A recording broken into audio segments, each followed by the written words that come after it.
Welcome to on tonight's Clubhouse Live, Packers defensive lineman Karl Brooks is here as we close the book on another football season. We'll get Karl's thoughts on what went down and what went wrong during Saturday's wild card matchup with the Bears. We'll also get his thoughts on what ended up being a frustrating season for the Packers overall. Plus, we're going to see just how well Karl knows his teammates as part of the Clubhouse Live Challenge. All right, it's time to get started. Hey, Karl, come on in.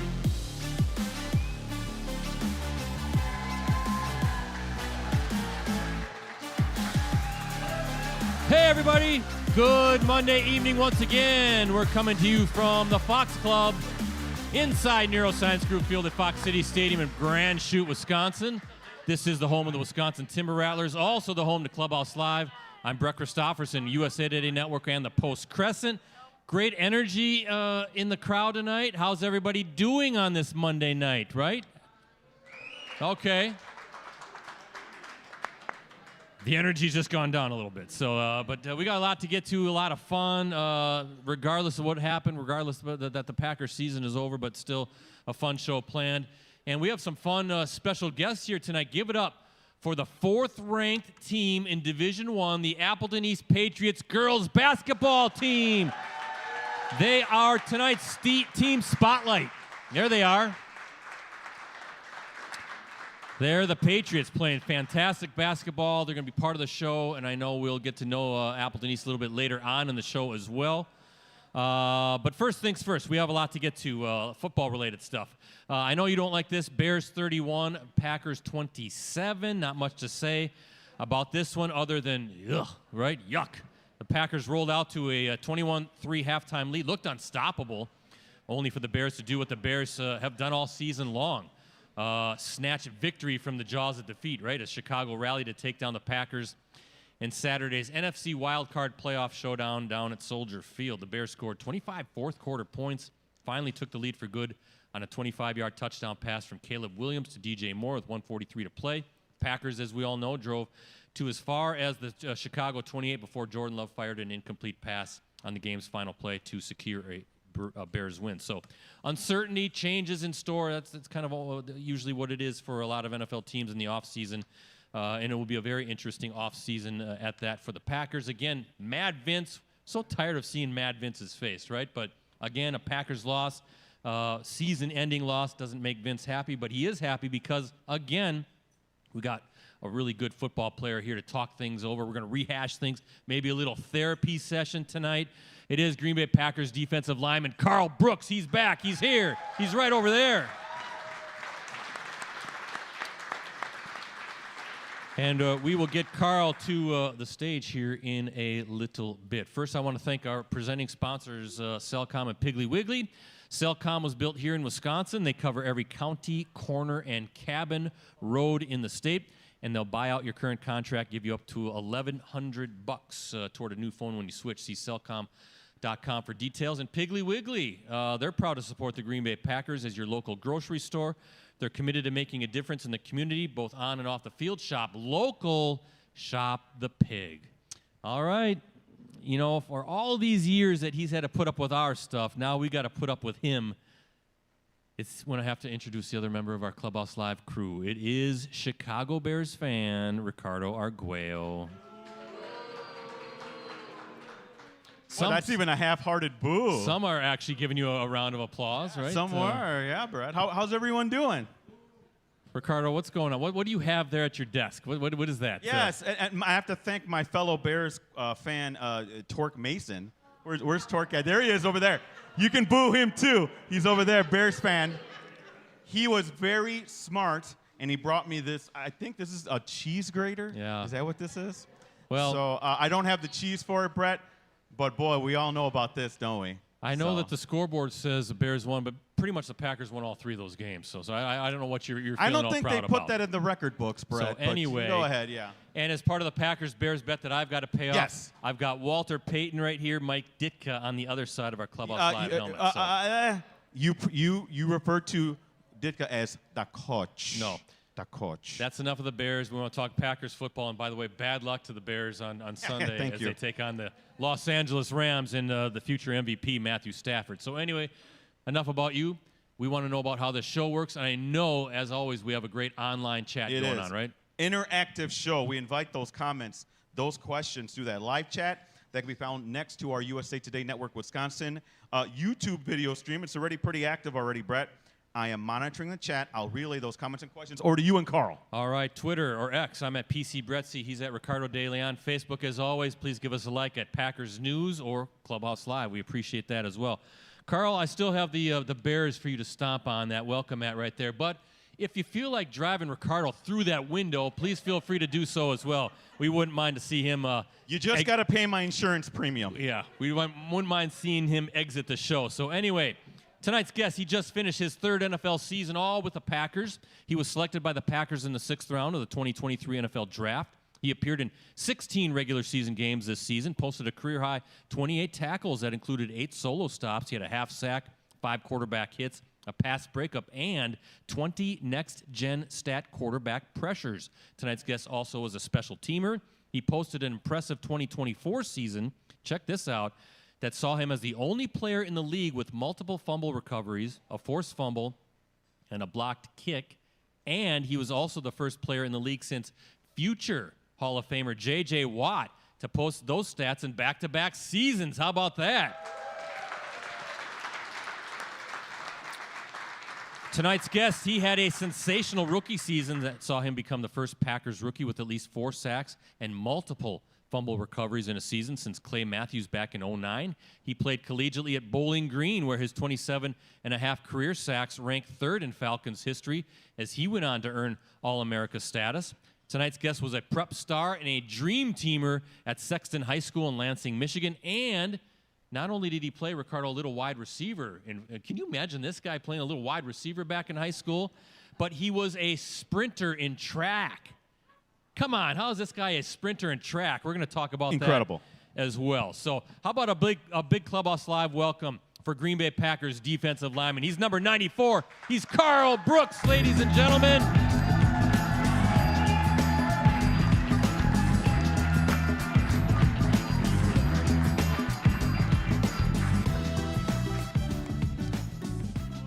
Always forget how big you guys are. You know, I'm just looking up to you as you come on by. You guys are genetic marvels, freaks of nature, right, Karl Brooks? Try to be.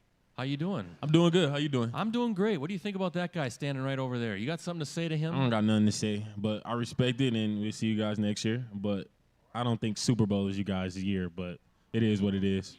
Karl, I'm just enjoying the ride, man. It might end next week. Yeah, Bears I'm still realistic. suck. Yeah, these rides are few and far between for him. So, but anyway, as long as I'm thinking about it, I do have a quick programming note. Our season-ending Clubhouse Live Extravaganza edition will take place next Monday night right here at the Fox Club, 6:30 p.m. We're giving away a ton of great prizes, including Packers helmets signed by this season's guests, including Karl Brooks right here. We've got some cool gear from Shields, some signed photos, and a lot more. You must be present to register and win. We'll also have prizes for our online audience, so be sure to watch live. More details on our Facebook page, again, at Clubhouse Live. So I want to thank you, though, for being here. And I mentioned in the back room, I'm sure this is not easy, but how about this guy honoring his commitment despite what happened and hanging out with us tonight? So thank you. No problem. Appreciate that.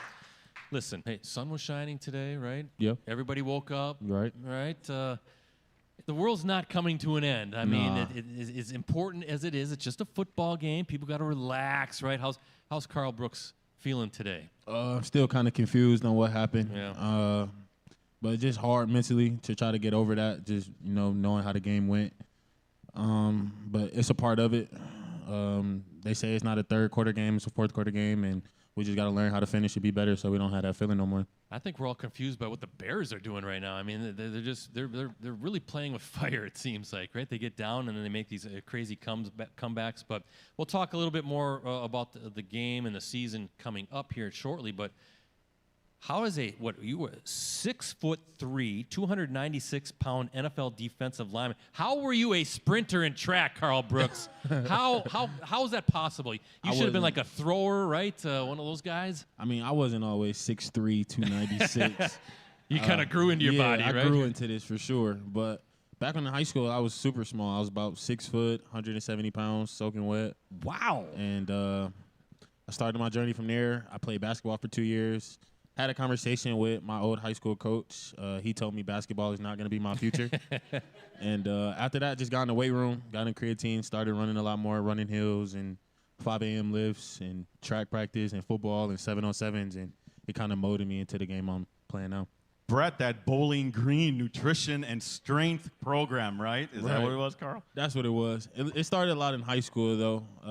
My senior year, I got to about 240, 245, and then it was easy when I got into college. So college didn't get all that weight, probably just a little bit. So you were 4x1 guy, 4x2 guy, 300 hurdle guy. I don't know if there's some of the ladies here from our team spotlight, Appleton East, if they run track. I'm sure some of them do, so they know. But how fast could you go? Huh? How fast were you running those legs and the relays? My senior year, probably my fastest year. I was probably the fastest I ever got was like a 9-7 split. Ooh. Yeah, Wow. in the 4x1, second leg on the straightaway. 4x2, I was second. I think my fastest ever was a 22 flat. Yeah, that's going. That's going. How about the 300 hurdles? How fast were you there? That was a tough one. That's a hard event, yeah. Yeah, my coach really just threw me in that for the 110 hurdles to kind of like give me condition. So I never really took it serious, and I told him that like I'm not taking this race serious. But I think the fastest I ever got was like 45 seconds or something like that. The 300. That's a grueling event. Well, yeah. I cover the track meet all the time. Karl, is it true? Because every 300 hurdler I've met, they said they never want to do the 300 hurdles. They got to be talked into it. Is that what it is? That's exactly what happened with me. I got talked into it. He was telling me how beneficial it's going to be for the 110s and the 60-meter indoor hurdles, and I'm just like, bro, I'm not hearing it. So he threw me in the 300. He tried to throw me in the 400, but he had to find me. So. So you get in college though, then it's a 400 hurdles. So you got to go once around the track in college, right? Yeah. Yep. Once around the track. Grueling. It was a 220 track back in high school, so it wasn't that bad. So listen, so how did you put on all this weight? You guys eating a lot of PB&Js? That's what everybody always says that's their go-to to really start bulking up. A lot of peanut butter and jelly sandwiches. Yeah, a lot of that. But the thing is, my dad was a chef when I was growing up. So here we go. My old high school coach was also like my strength coach. So he used to go to my dad. Sorry. He used to go to maybe it's your dad calling in right now. Probably. A couple recipes here. Yeah, huh? probably. That's his alarm too. But just having him around and having my second dad and my strength coach like talking to my dad all the time. They was always going back and forth with what I need to put in my body, and then my dad just listened to it and started eating a lot more proteins, a lot more carbs. My dad put me on creatine at a young age. Been doing that for a while. And so here you are, here defensive lineman in the NFL. No way you could have seen that in high school, right? Here No, you are as a D lineman in the NFL. Especially not with my hand down in the dirt playing 3 technique. No, I could not see that. So. But anyway, hey, listen, Ricardo, we've had this debate. Matthew Golden, right? Big game for Matthew Golden on Saturday night, right? Matthew was one of our, we call him anchor guests this year. He was on 4 times, and so was Evan Williams. They were offense, defense. So Matthew's a very confident young man. Let's just put it that way. Every time we say, hey, Matthew, who's the fastest guy on the team? Me. No doubt about it. You, as an objective observer, is somebody that, I'm sorry, Walter Payton fell down, Ricardo. Let me get him back Easy there. As somebody who ran sprints in high school, is Matthew Golden really the fastest guy in the team, or is he a little full of himself? See, that's hard because a lot of guys don't run full speed. You know what I'm saying? So if I had to say my guess, I would say he's up there, especially like with his 40 time. Him or Christian, I would say probably top 2. I would like to see them race. You should ask Matthew what he thinks. Ask him. He's going to say himself. Yeah, of course he is. It's all he ever says. He talks about himself. A little bit, one more thing before our Clubhouse Live gift for the night. But Sexton High School, Lansing, Michigan, right? Right. Drew, were you a big Michigan State fan? I was. Yeah, right? But I was. Have they retired your number yet? And if not, what's taking them so long? To be honest, I really don't know what's taking so long. I need to call and figure it out, but they're still using it, and I'm grateful for it because sometimes people look at number 11 back in high school and they think of me, so I don't want it to get retired just yet. Were you 11 in college too? I was. Yeah, at Bowling Green. I'm saying, at some point 11 might become available, and it might be a wrestling match between you and Micah Parsons, because I know Micah was 11 in college. He was one. I'm gonna try to get number 11. I'm gonna talk to Matt next year and see if I can get number 11. See if I can get that. Is it get Jaden Reed, right, to get him off that? Yeah, I gotta get him off of it. Yeah, he might want some money. We can talk about it. We can talk about it, right? So let's talk about this. Rosie, let's see tonight's Clubhouse Live gift of the night. This is a little bit more of an uplifting gift. Remember this play, Karl Brooks against the Bears. Look at you there. Yes. There you go.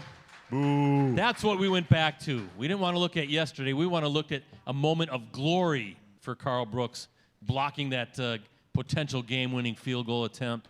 So give you some good vibes, right, here for the show and ready for next season. But we thought everybody could use a little pick-me-up, because I have to ask, today is a tough day in the locker room, wasn't it, right? Cleanup day in the locker room. Tough day, cleanup day, exit meetings, things you don't want to do yet, especially when it's still football being played.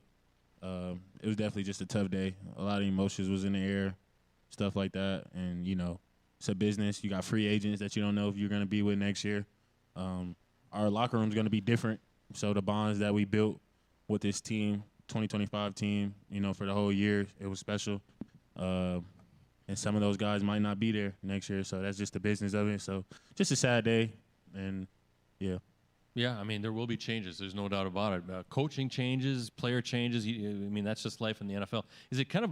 Is this day a little bit more intense than even just a loss itself? Because is this where the finality really comes kind of into focus? Like, wow, the season really is over. Yeah, I think cleaning out your locker hits a little different. You see all the bins in the locker room. You see all the guys with the trash bags, and it still doesn't feel real. Still feel like you got to wake up tomorrow and get ready for work, even though you don't. But that's just the reality of it. But it was a weird day today. That's all I can say. It always is, right? Yeah, because you've been creatures of habit for so long. This is going on since July, right? You just develop those routines and you get ready for the games every week. But how do you get over a tough loss, the sting of a tough loss like that, right? How do you process losses like that? Do you get away from football, shut off TV, shut off social media? Can you sleep at all? Are you replaying everything in your mind? Are people reaching out? How do you just get over something like that? That's tough. You just don't get over it. I think it's something that just takes time. No matter if I turn my phones off or turn the TVs off, I'm still going to be thinking about it regardless. But that's just something that just comes with time. Me personally, try to just get around my family, get around my nieces and my nephews, because they're not usually talking ball. So I know how to escape it, because sometimes when I get around certain people, that's all they want to talk is football. So I get around my little nieces and nephews that's asking for Roblox and Fortnite skins and stuff like that. Like that, yeah. They get my mind off football quick.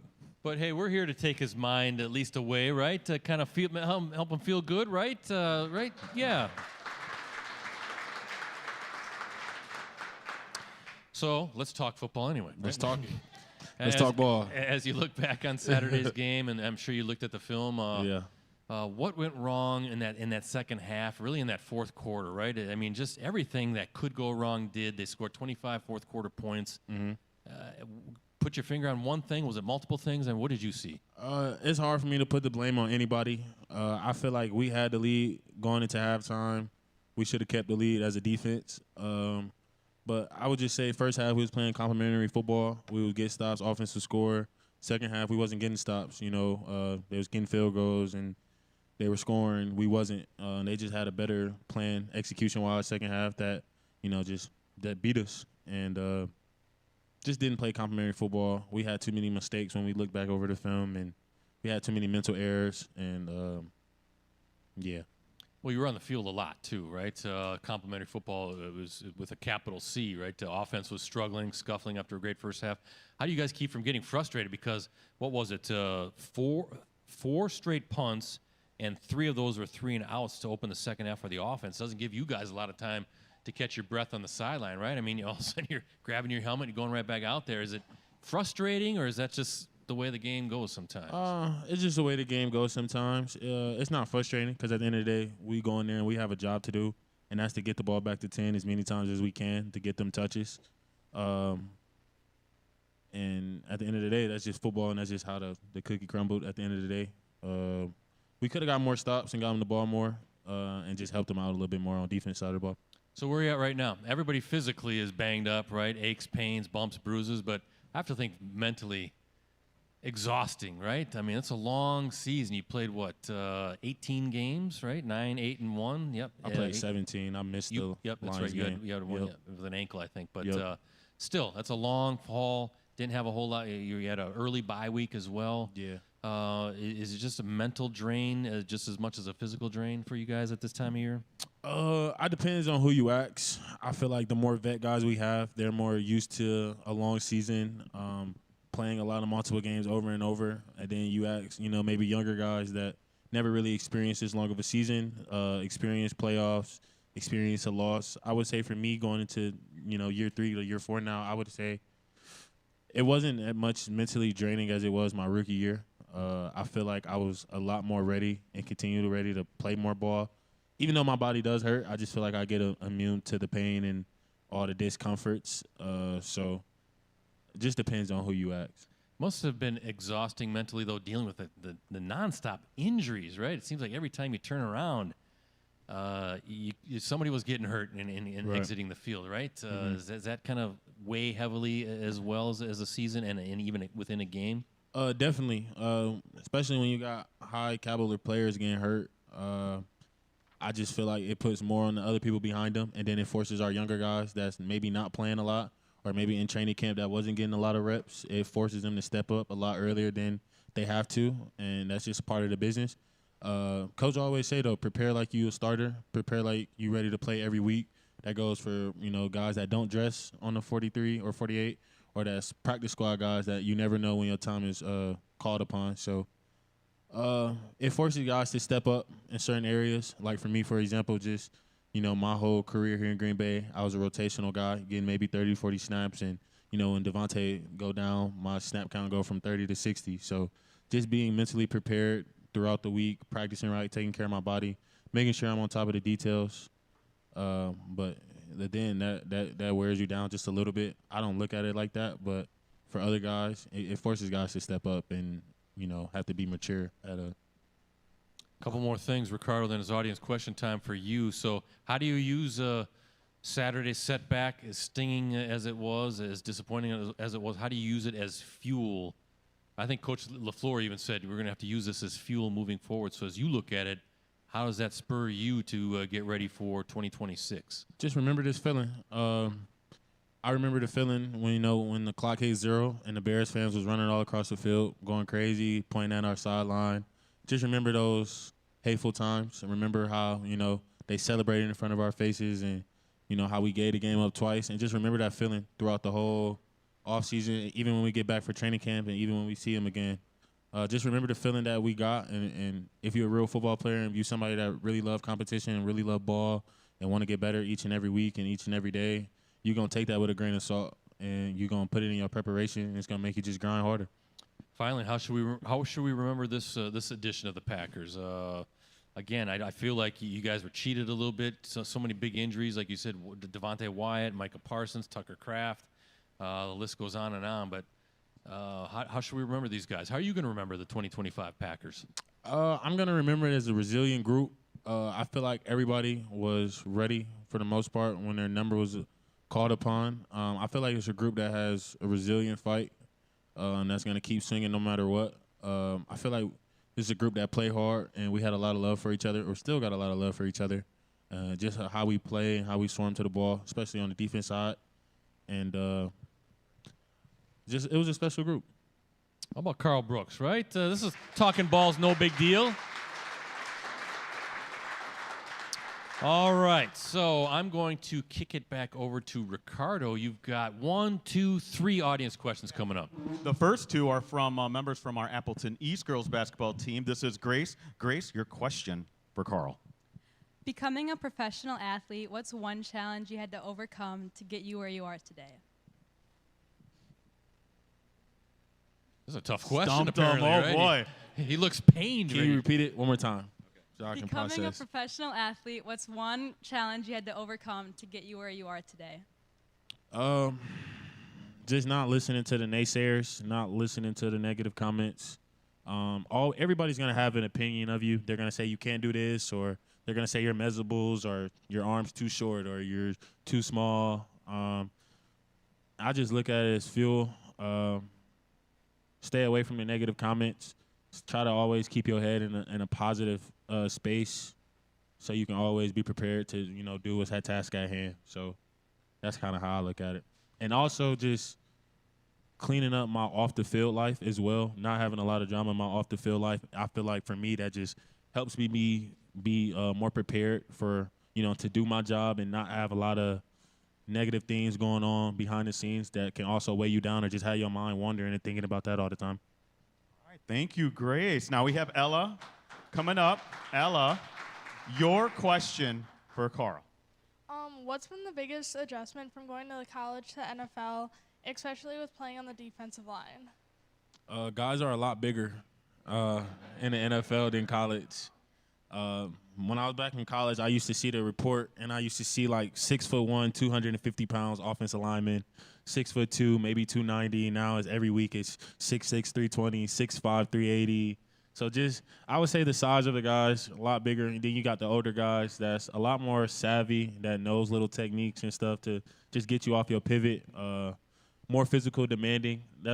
I would say would be the only thing. I feel like talent level. If you work hard, you're gonna make plays, you're gonna make splash plays. But I would just say the size of everybody on the field is just a lot bigger, a lot faster. So. Thank you again, Ella. And Grace, Appleton East. Hey, check it out. Tracy Santos, she has a question. What's your question for Karl, Tracy? Is the halftime format or routine basically the same for you guys every week, or does it vary greatly based on the score? What do you mean? Like when you guys go in for halftime of the game, Yeah. you always do the same meetings? Is it position? Is it team overall? I'll give you the rundown. So, after halftime or going into halftime, everybody runs in there as fast as we can. We got all our coaches that's up in the box. They come down as quickly as they can. So we got like our DC that be up in the box, and we got like, junior assistants and stuff like that. They come down, try to hit us on all the plays that's been giving us problems. The NFL is a copycat league, so you get hit with one play and it's good for the offense. They're going to run it again and again. So getting those corrections, getting those points, understanding what we have to tighten up, maybe make some adjustments if it's along the front, along the back end. Offense go to their side, defense go to their side.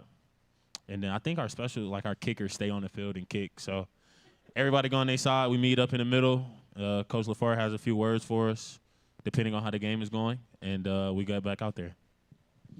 Great question. Thank you again, Tracy. Yeah. Thank you, ladies, for the questions. We appreciate that. Time for a timeout and time for tonight's stat pack. I don't know if you guys saw this crazy stat from the 3 Packers-Bears games this season. The Packers, you guys, Karl, allowed a combined 6 first-half points in the 3 games. It's unbelievable. You shut them down, but then the Bears scored a combined 68 points in the second half and overtime in those matchups. Just a crazy Jekyll and Hyde type games those were this season. And then, by the way, the Packers have played the same opponent over a 6-game stretch in the same season 3 times in their history. Of course, this season against the Bears, you've seen those guys a lot, right? But it also happened 2012 against the Vikings and way back in 1935 against the Lions. That's according to the Elias Sports Bureau. Same opponent over a 6-game stretch 3 times. So a lot of, I know you're sick of the Bears. Tired of playing those guys. You're not going to have to see them again till next season. So, Ricardo, we have to see you right now because you have to tell us how trivia works tonight, right? That's right. First off, we have a couple rules. We'll ask the question. If you think you know the answer, please raise your hand. Do not shout it out. Brett, if they're correct, they win what? We've got this Wisconsin Timber Rattlers. What was this again? A Timber Rattlers, a hand cooler. That's right. I didn't know what was in there. And then this cool Timber Rattlers summertime hat. Summer is coming, Ricardo. Believe it or not. Soon. Yes. Yeah, not till but July. Brett, hey, listen. Once you win, you're out for the rest of the show. And sorry, live chatters, got to be here to win. So this is what I'm going to do, Karl. I need your help. I'm going to ask the first question. You need to see who raises his or her hand first. Okay. Whoever wins can have their choice of the 2 prizes, courtesy of the Wisconsin Timber Rattlers. So here's trivia question number 1. The Packers entered postseason play as one of just 5 teams to qualify for the playoffs for the 3rd straight season. Name one of the other 4 teams.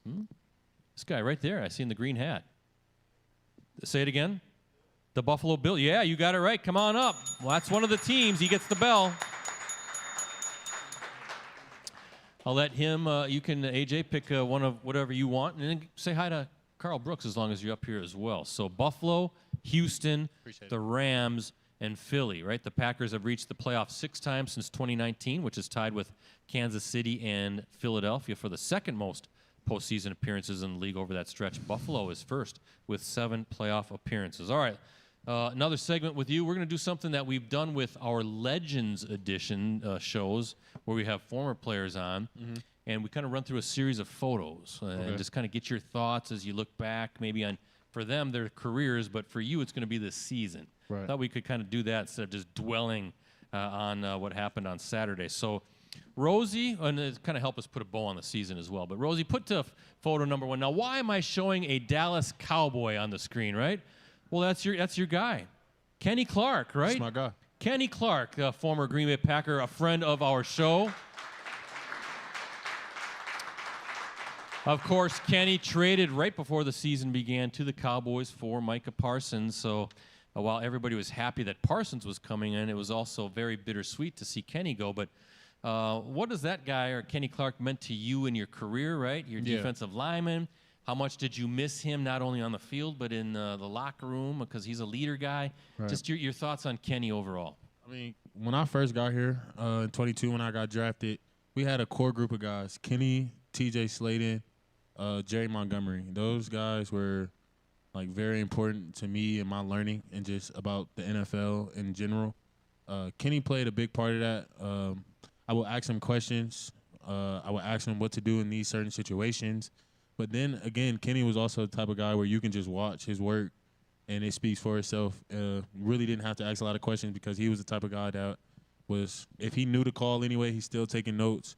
If he knew the game plan, no matter how many times he heard it, he's still taking notes. So he really just taught me how to be a pro, take care of my body, put the team first, and he really just showed me how to work and, to excel in this league. As great as it was to have Micah here, I'm sure you guys missed him, though. You missed that presence of Kenny Clark in the meeting rooms, even on the field, right? Yeah, absolutely. Definitely miss him a lot. He's a great player, but that's just my guy, too. He's also just a great friend. He invited me to his home with open arms. We, film together, watch football games, just talk about life, play anything. So he was a great guy. Learned a lot from him over the years, over the 2-3 years. And I can't say a lot of great things about him, or I can say a lot of great things about him. Ricardo, the way Jerry Jones runs the organization, he might just trade Kenny Clark right back to the Packers. I mean, he might not even know what's going on down there. Wheeling and dealing, that's old Jerry. He might end up back in Green Bay for all we know. So, speaking of, Rosie, let's see the next picture, right? Speaking of, there's another guy, right? How about Micah Parsons, right? Doing his thing, an all-pro again, 12.5 sacks. Besides the obvious, of course, well, first of all, what did he mean to the defense this year? What a boost, right? With one of the game's best edge rushers, but maybe asking the obvious, but boy, what his injury, what kind of a blow that was for you guys at the same time. No, at the beginning of the year, we loved it. Well, I especially loved it. Everybody was getting one-on-ones. You kind of knew where the protection was going. And then just rushing with him in general, you start to see how truly fast he is and how quick he get off the ball. So I started going on the other side and rushing opposite from him. But he's a great player. He's a great mentor. He mentors a lot of our young defensive ends, CO, Barron.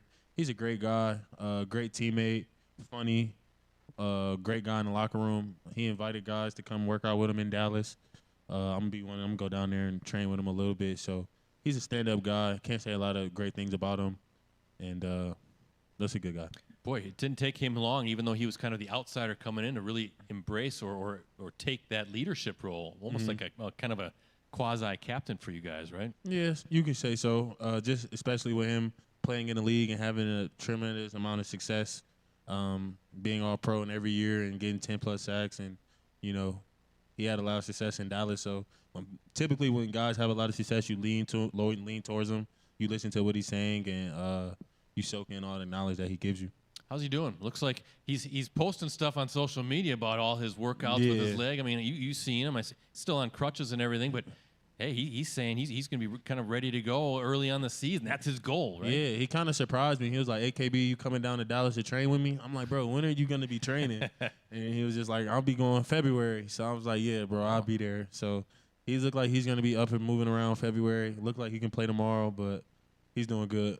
Kind of a freak of nature, right? The way the good Lord built him, right? Yeah. So we'll see how quickly he can get back onto the field. All right, Rosie, let's see who else we have here on this rotation. Hey, look at this. Jeff Halfley, defensive coordinator. He's a hot commodity right now. He's interviewing for all these head coaching positions, Karl Brooks. Give us the inside. He ain't going nowhere. Okay, man. here we go. I'm Here we telling go. him that. He's staying. He Rosie, ain't going do we have some breaking news music for this? Do we have anything right now? Because apparently Karl Brooks has some news on Jeff he ain't Halfley. going nowhere. He ain't going nowhere. He's going to be our DC. Why do you say that? I'm just talking. Okay. But I hope so. I hope he be our DC. There we go. There Now it we is. got some breaking news There it music is. right here. Do you know something that you can tell us that Jeff Halfley is not going to one of those head coaching openings? Karl Brooks, right now, the whole world is watching. He's going to be our DC in 2027. There you go. There you go. What do you guys think about that, huh? I hope. Why, though, you know him, why are teams after him? What makes him such a hot commodity? I would just say his leadership skills. He demands the best out of you. And the attention to details and the way he game plans for certain teams. And he makes things simple. He makes you go out there and play fast. He don't have you thinking a lot. He's real big into details. He's just a great guy overall to go out there and play hard for. I love Jeff. Great guy. Introduces to his family. And he's all about ball. He's a great coach with his head on right, and I respect that. And I just respect how he works day in and day out. He don't take no days off. You know, Ricardo, I just figured it out why Karl said that he's not going anywhere, because he's a reference, and when the teams call him, he's going to actually have a bunch of bad things to say about Coach Halfley. He's terrible, He's right? going to keep him right here in Green Bay, right? Yeah, we got to keep him. Well, interesting. I think Micah Parsons said the same thing in the locker room. He was asked about it. He's like, he's not going anywhere. Yeah, So you guys must know something. He ain't going nowhere. So, well, there you go. You heard it here first. Jeff Halfley staying as the Packers defensive coordinator for 2026. Rosie, who do we have next? There's another coach, Matt LaFleur. Now, listen, you guys, even though you turn off social media, you're still hearing the noise, right? Yeah, you hear it. He's in the crosshairs right now, Karl. Tell me your thoughts on your head coach and maybe why you think, because I'm guessing that you think this, people need to kind of cool it and give this guy some space, and that, because you do hear a lot of observers say, what are the Packers thinking if they get rid of this guy? He's one of the best head coaches in the game. Look at his winning percentage. Look at all the success he's had. So what's your take on all this stuff that the criticism he's getting right now? All the stuff I see on X, I just laugh at it. I mean, Matt's a great coach. He's a great guy. He cares for his players. I'm very appreciative to have Matt because he took a chance on me as well. And he's from a small conference as well, Central Michigan. I'm in Bowling Green. So me and him have a connection. He's a great coach, though. He wins. He's a winner. He has a great mindset. He know how to rally the guys around him. And I respect the hell out how he works as well. You know, I was going to ask, what do you guys see behind the scenes? Everybody kind of sees what's out there on game day, the press conferences, right, all that stuff. But the preparation, maybe, all the stuff that we don't see behind the scenes, maybe give us a little bit of a glimpse of what makes him, why you guys are so supportive of him, because you're not the only one. A lot of your teammates today have come out in support of Matt LaFleur as well, because his future is a little bit in question right now. Yeah, I mean, I would just say because he played before, too. He played ball, so he kind of understands what's going on in our minds and just how athletes is. He understands because he was a coach or a player once before. He's a great guy. The way he attacks everything. He has a great offensive plan, and when we be in practice every day, he pushes us to the limits, make sure we're being smart. And he's just a great guy overall. Why do people get so angry after a loss? I mean, everybody after a loss, doesn't matter if it's week 3, week 5, playoffs. Everybody has to be fired afterwards. Why are people like that, Karl? I don't know. I mean, you see it all the time. One guy have one bad game, get rid of him, cut him. The next game, he go out, get a sack. Oh, my God, we love him so much. Right. So It changes. It just changes day in and day out. It's a what have you done for me lately. It's sad, but it is what it is. people going to look at the last game of the season and say fire him because how we lost. But just having the youngest team for I don't know how long and making the playoffs consistently, it's just like a standard he created. And he's a great coach, in my opinion. Ricardo, when did that change, right? When we were growing up, it was never like that. I remember like Mike Holmgren's early years, 9-7, 9-7, 9-7. Brett Favre was struggling a little bit, but I don't remember people saying, oh, Holmgren doesn't have it or Favre doesn't have it, right? I mean, where did the patience? Why aren't people patient anymore? I think maybe they did at that time, but there was no social media, so Maybe. you didn't hear it, Amplifies everything, right? Get rid of social media. It's just it's a waste of everybody's cancer. time. Anyway, you can follow me on Twitter at PCGretzy, at Ricardo De Leon, right? Right, Ricardo? That's where we are. That's where you can find us. Last thing, let's do one more here, and there you are, Karl Brooks. How about, look at that picture, right? Are you taken down? Is that DJ Moore maybe you dropped down? Or? That's me? That's you, number 94, right in the middle, right up there, right? Oh. Yeah, there you are, There I am. celebrating, bear on the ground. That's what we all like to see, right? Yep. On his back. You just made a tackle. So there you are, season 3, right? Right. Assess your play. Where have you how far have you come rookie year till now? Just kind of the all-encompassing look at Karl Brooks' career first, and then we'll talk about the season, kind of a microcosm look. I feel like I'm improving every year. I feel like it's a lot of growth that's going on in my game each week, each year, each day. I feel like I improved in a lot of areas, and I also feel like I got to work better in some areas as well. But I feel like overall just, mindset-wise, coming in the building every day and locked in on work and not getting distracted, I feel like my mindset is just so much better. And I feel like I really improved in a lot of areas that even my coaches, told me today that I did and what I need to work on going forward. But I feel like the year, it's always up and down. Everything's not going to be perfect. Like they say, like your body's not going to feel good after fall camp is over, so you got to learn how to play through like injuries and things of that sort. And I feel like just my mindset in general is just a lot better than previous years. And how about season 3 as you look at it? You kind of touched on it, but as you mentioned, snaps went up, right? Especially after Devontae went down. So how do you think season 3 went for you? What are the things that you think you did well, and what are the things that maybe the coaches are saying, okay, you got to improve this or tweak that? I feel like just my form and technique on a lot of things. If you look back from, my rookie year of just playing the run and pass rush to my year 2 to year 3 jumps, I feel like there's been tremendous good jumps. Also, I feel like the things I need to work on is just, I would say, burst of speed, and my first step always can be a lot faster. That I feel like I'm really good in the fight zone. Just getting to the fight zone quicker. There was a lot of sacks that I missed this year. Just with silly penalties, face masks, or quarterback throwing the ball in the ground. I don't know how it's not a forced fumble.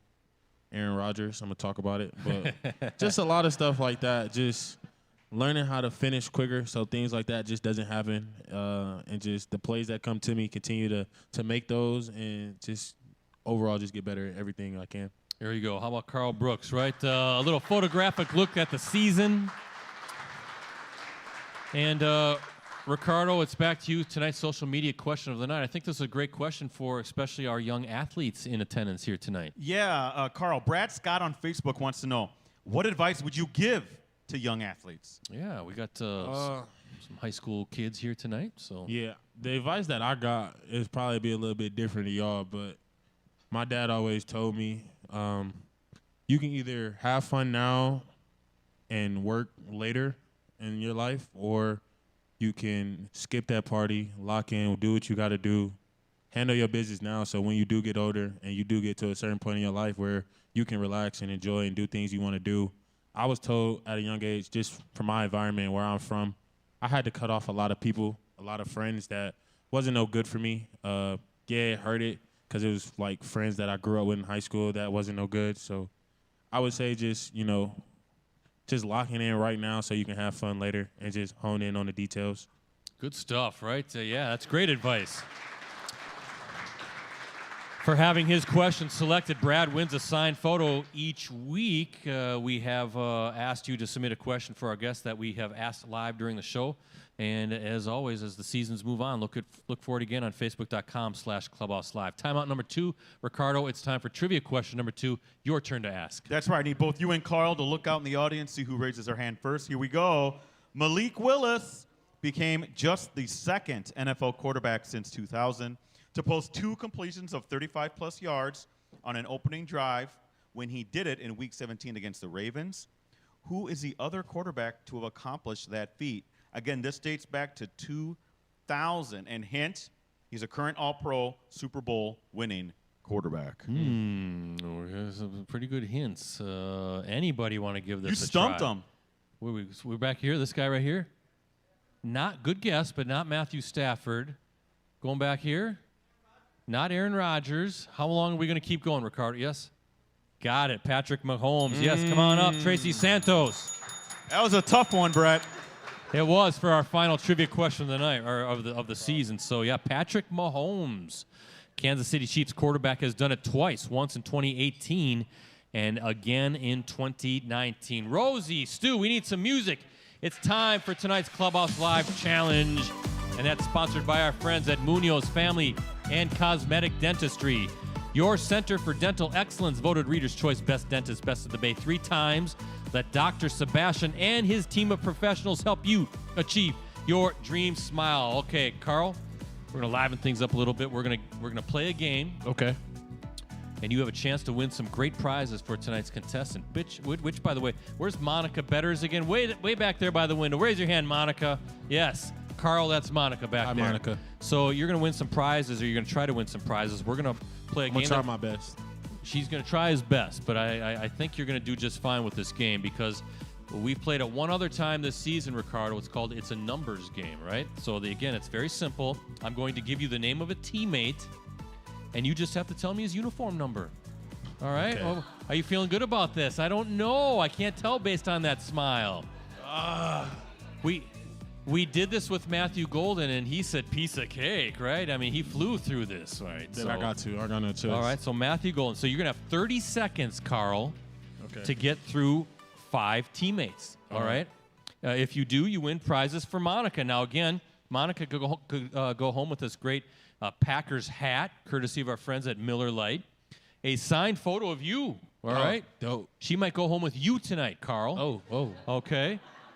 And, of course, hey, it's winter time. I found another one, a USA Today Network Wisconsin ice scraper.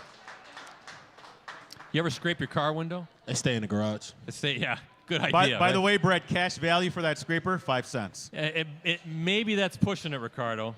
I found the box back in the prize room back at the office, and I got a few more to give away. So What about the bobblehead? No, that's our Mean Gene bobblehead. That stays with us, right? Aw. That's our unofficial mascot in memory of Mean Gene, our guy. So anyway, these are the prizes: the hat, the photo, and the ice scraper. So that's what Monica could win. Now, if you fail to get through this challenge, Monica will have to wear one of Ricardo's Bear jerseys for an entire week. That's right. And You're I gonna ain't have washing to wear a Bears jersey, Monica. I ain't washing it. That's the pressure. Now, you can't have a Packers fan wearing a Bears jersey for an entire week. Yeah, I can't do that. All right, so 5 teammates, their jersey numbers. Now, don't be looking at my script here now. All right. Who thinks Karl can do this?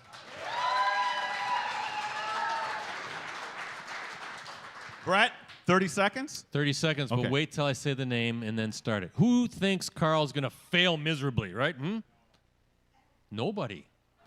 The pressure is on. The pressure's on. So here we go. 30 seconds, 5 teams. It's all you get. You see these guys all the time. Yeah, all right? the time. All the time. All the time. Kate. Here we go. This first one should be easy. Jaden Reed. 11. Sean Ryan. 75. Chris Brooks. The other Brooks.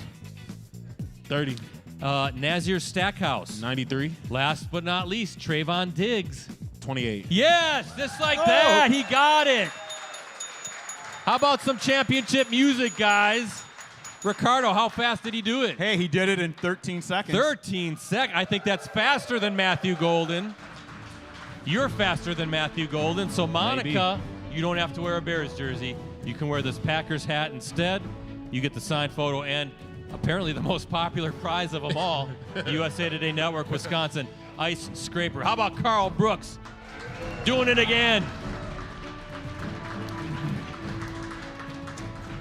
The only one you struggled with was Chris Brooks. Yeah, the I don't other know Brooks. why. I don't know why I struggled. I wanted to say like 22, 22? but that's Pierre Strong, ain't it?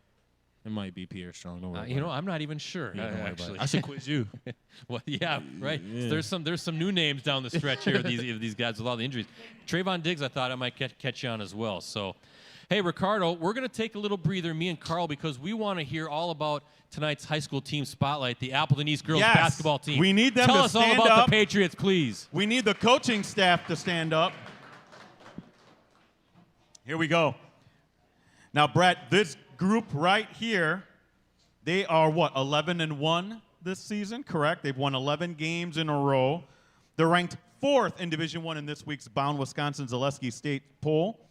And they are 8-0 in the Fox Valley Association. That's the conference they play in. Their next game's tomorrow night when they travel to Appleton West for an FAA matchup. Now, listen, a lot of expectations this year for this team. Brett, they made it to the state semifinals at the Resch Center last March, so congratulations, girls, on that. Yeah. They're looking to do a little better, though, Brett, am I right? And this No doubt team, about this it. roster They're really is very good. good. Yes. Balanced scoring attack. I'm going to name off some names here. I hope I get them all right. Okay, I hope I say them all right. Where's Ella Sweeney? Raise There your she hand, is. Ella. There she is. Hey, 15.3 points. A very balanced attack. Is it Amelia Marquette?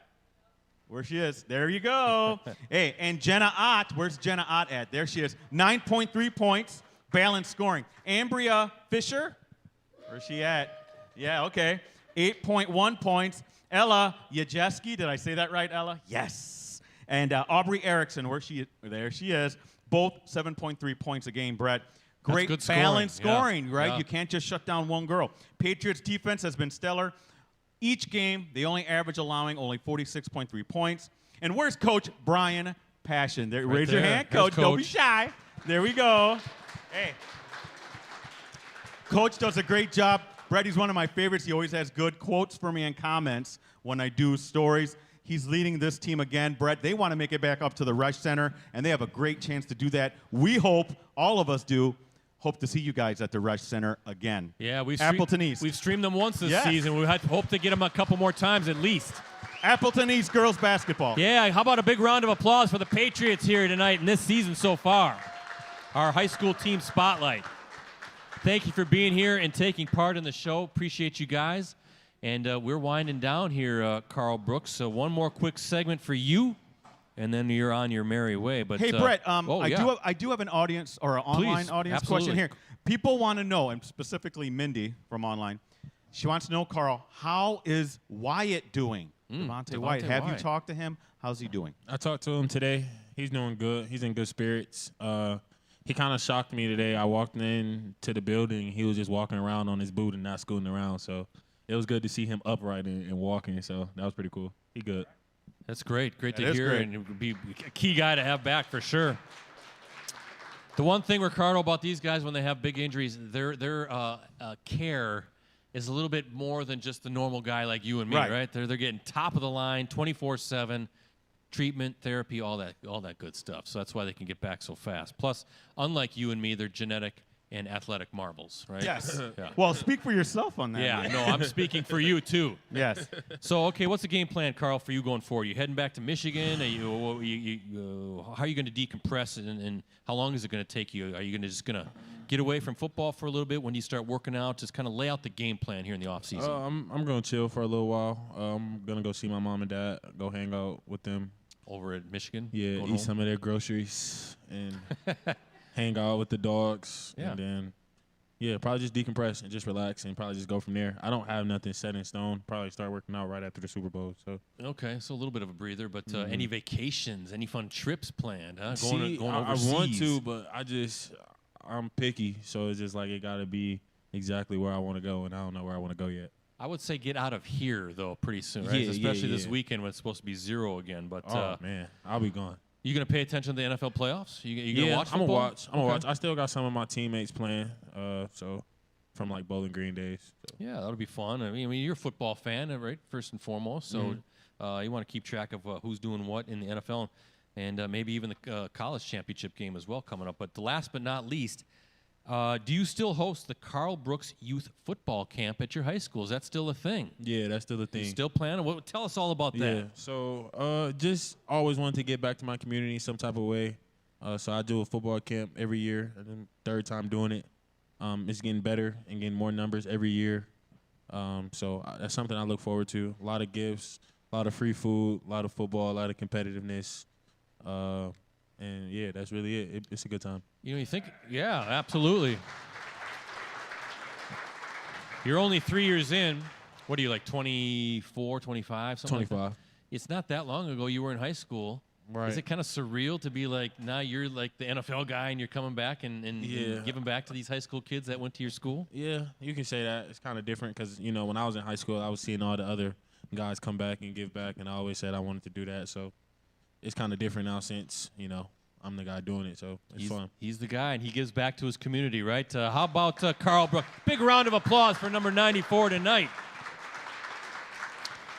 All right, normally, Ricardo, we go up north, but no Packer game to pick, right? Should we? No, we're not going to do Bears-Rams. We know the Bears Rams win. There's my Rams prediction. are going to win big, but you and I will give our Super Bowl predictions during next week's extravaganza show, right? We'll see how that all lays out. Otherwise, Packers News app as we wind down. That's right, with exclusive commentary, insider analysis, and award-winning photos and videos from USA Today Network, Wisconsin's Packers coverage team. Brett, that Packers News app, your one-stop shop for complete coverage of the Green Bay Packers. Unlimited digital access to the Packers News app.